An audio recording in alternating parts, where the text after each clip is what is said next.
Stella, suur aitäh teile.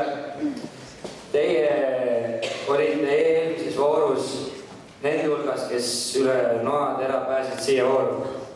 Ma ei taha öelda, mul oleks hea meel, et Ingrid ja Stella välja langesid, vaid lihtsalt teid on ikka tore vaadata. Et mis tunne nagu oli seista eelmine kord siis viimase 2 hulgas? Ei ole väga mõnus. Ei ole tullu, et lõputab hästi.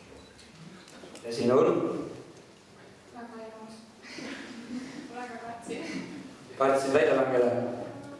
Jah, ma ei tahtnud välja langeda. Ja ma olen nagu nautima hakanud. Siin oli hea mõte ka, et ma küll saabki teha. Ja, mul on hea meel, et siia jäid. Seda mikrot saab kõvaks panna.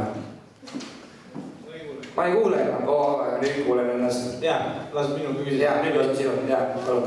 Rääkides sellest mõttest. Esmakordne, pole kunagi sellist asja näinud.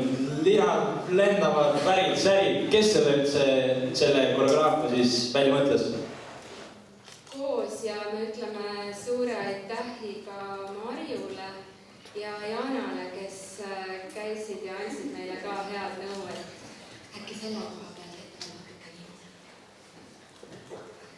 Väga hea, nii et Marju ja Jana väga hästi välja mõeldud tants oli see. Yes.